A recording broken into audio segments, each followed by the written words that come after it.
Alliance, and what a magical sight to behold. Look at this, Jimmy Butler getting shots up almost 2 months post-surgery after suffering that torn ACL.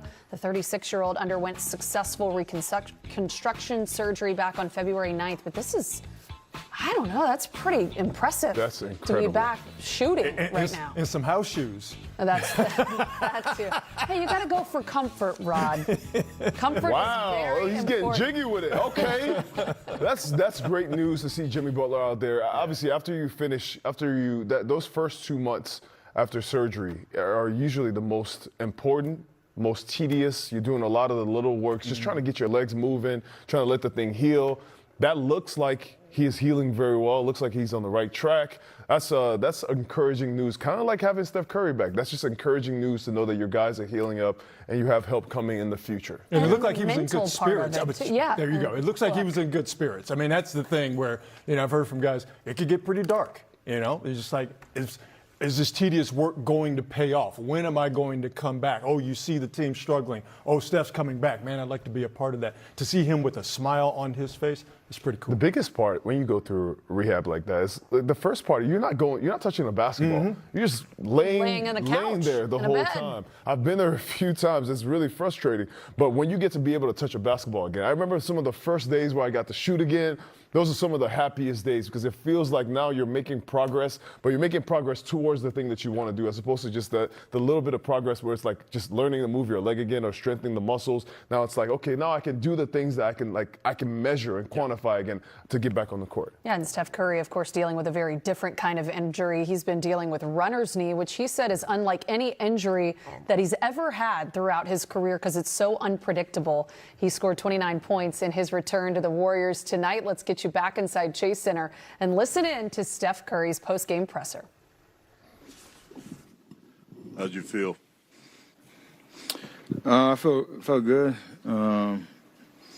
Some good nerves going into it, and obviously coming off the bench, you're trying to pace yourself physically, mentally to get ready for your runs. And first run was tough. Second run was great. Second quarter, once I got my feet underneath me, and obviously the momentum carried all the work you put in rehab to get through even 26 minutes at that level. I was very grateful for sure. I was going to say, it felt like the rust definitely shook off as the game went on. How much rust do you feel like is still there right now?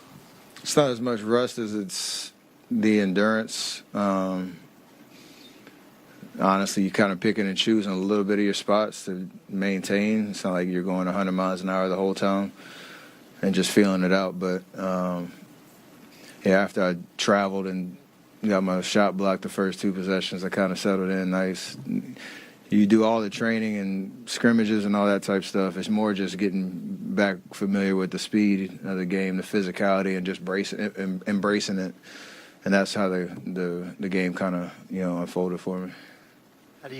Steph, how did you feel you and Kristaps fit together in your time on the court? I thought we have a lot more to prove out there. I know he was in foul trouble all night, but there were a couple of possessions. They tried to blitz me, get somebody in the pocket. KP's space on the floor. Defense has to make a decision. So more of those reps will be great for not just me and him, but for all of us to continue to build chemistry. Like I said, he had foul trouble, so there wasn't much of a rhythm for him tonight. But that group that we had down the stretch, it felt like old times, just, reading the defense. They react to me on the perimeter. GP's going to the bucket. Draymond's finding guys, getting guys in the pocket. It was awesome. Tough finish, obviously, but I like the way that we finished the game. Took 20 shots in 26 minutes. I mean, did you come in wanting to, try to shoot yourself into a rhythm? I actually had no expectations. Other than knowing Houston and their style of play, style of defense, and knowing kind of where I'd be able to find some good looks. The first quarter was really just, if I saw any daylight, just shoot it and see what happens. And then you kind of started to get a little bit more meticulous with each possession. But, when you have fresh legs, it's kind of easy to get going. Knowing that you only have 6-minute stretch, you can kind of take full advantage of those minutes, shots included. You have, I mean, you know what type of condensed week you have before the play-in. What do you want to accomplish over the next 3 games maybe you'll play? And how quickly are you trying to get your minutes back to, play-in level, whatever you'll be in the play-in? I think I'd say you've got to be smart and do the right things for the right reasons. And I'm sure next game will look very similar to this one. And then you kind of continue to assess how you feel moving forward and make, again, the right decision. So all I'm looking forward to is Tuesday. Probably be the same kind of flow and rhythm. And hopefully it's more of the same, and then we kind of take it from there. So, Steph, what was it like being able to play with Seth tonight out there? Oh man, that was special, and we've both had a very difficult year. Honestly, him more than me with injuries, and I was joking calling us the rehab brothers because it's been like that all year. But to have that moment coming out of a timeout and talking about our matchups, and I was having flashbacks to Charlotte Christian high school, my senior year, his sophomore year. It was the last time in an actual game. I know he was on our training camp roster in 2013, but last time we actually played a game together. My mom was in the stands. She probably didn't have any more memory in her phone from taking all the pictures and videos. So it was that was a dream come true, to be honest. It hadn't really sunk in yet, except when I came out the locker room just now. Seth is very serious about taking this jersey I have on me, so I knew he'll take good care of it for sure. Did it bring you back even further than high school, bring you back to the backyard? And just when do you think that it will sink in, when you guys can bring back the memories years from now? All of our basketball journey from growing up watching my pops play, and I think there's this video of us in Toronto when we were up there shooting around on the court as kids. Like, basketball's been a part of our whole lives, and it's what we love to do. And the fact that, at this stage of both of our careers that we've had this opportunity, even though this is game 77 and it's the first time actually playing together, you definitely take a moment to reflect for sure. And when it is all said and done down the road, I'm sure we'll put the pictures up from the night and talk about it. Steph, did you figure there would be no timeout there after their made basket and just go? Yeah, we didn't have a play call because we thought we were going to get a stop, but the usual kind of reaction there is to try to get, they had Sengun out there, was to try to get him in a pick and roll and see what they were going to do, but everything kind of got a little stagnant at the top of the key. I haven't watched the possession to see where there might have been a better option, but it seemed like there was a wall at the three-point line, and I couldn't figure out exactly where to go. But there's no regrets. There's, you like the matchup with, their lineup out there, thinking that you can get a good shot with whatever it was, 11, 12 seconds left. So, tough finish for sure, but proud of the way we fought down the stretch. And would you consider this meaningful? Steph Curry following the Warriors' 1-point loss to the Rockets. And what would be a dream come true for a player in the NBA who's done it all? Playing with your brother. Oh. That's the dream come true, as Steph just said. Getting to play with Seth Curry tonight, saying it was a dream come true, that he was having flashbacks to their high school days. You have to imagine that all runs through your head the second you guys step on the court together. Yeah, this is beyond a dream come true, LB. You have matchups with your brother in the driveway, at home. You playing AAU together, but you never dream that you could both be on the same team together, especially at this point in their career where they're just enjoying. This is the back half of your career too, so you're both enjoying every single second, and the fact that you get to do it together. One thing I've seen over the history, even playing with Steph, is in those games where we play against Seth, you see the parents of the game. Either one parent wears one jersey and the other one wears the other, or they wear a split jersey. Now you have both parents being able to come here, all the family being able to come here to support both their brothers. This is a special thing that you can't even, this is something you can't dream of. I have brothers. I'm the oldest of the three. I have two boys who are close in age, about 2.5 years apart.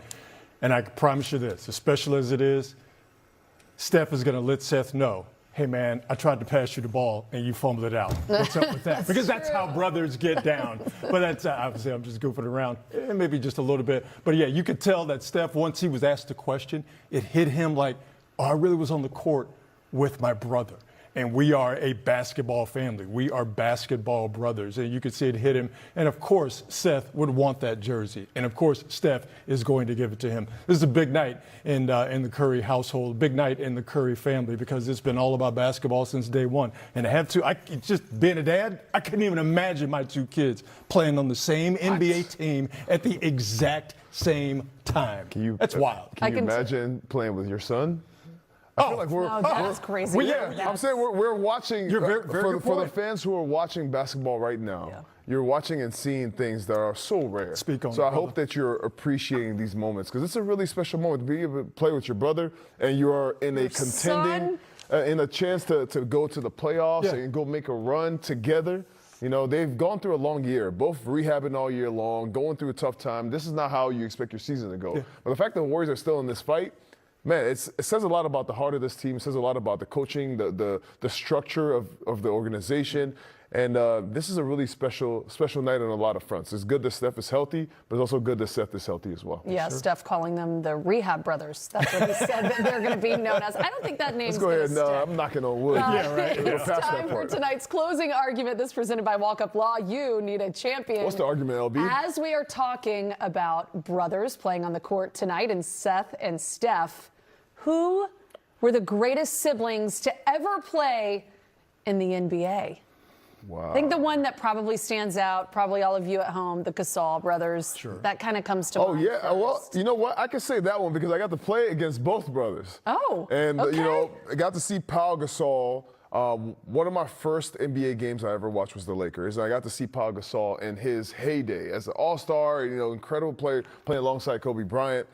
And later on in my career, and I got to play against Marc Gasol, who was a lesser-known brother at first. Mm-hmm. He was kind of like this chubby brother on the side. They eventually became Defensive Player of the Year, MVP candidate, played for the Memphis Grizzlies. Yeah. It's really, really, really cool to see that history. But you can go up and down the line. I'm blanking right now of all the brothers, the Markeith, the Morris twins. Yeah. Well, I'm thinking, and it's funny because you mentioned the Gasol brothers, how different they are as basketball players. Like Steph and Seth, shooters, right? I think of my two favorite brothers that played, Gerald and Dominique, right? And what were they both known for? Getting up and just bam, just rocking that rim. Like me being a child of the 80s, those were the two brothers that I gravitated towards. Horace Grant, his brother? Yeah, man, Horace and Harvey. Yeah, Horace and Harvey. Think of who else we got in there? Let's see. You know what?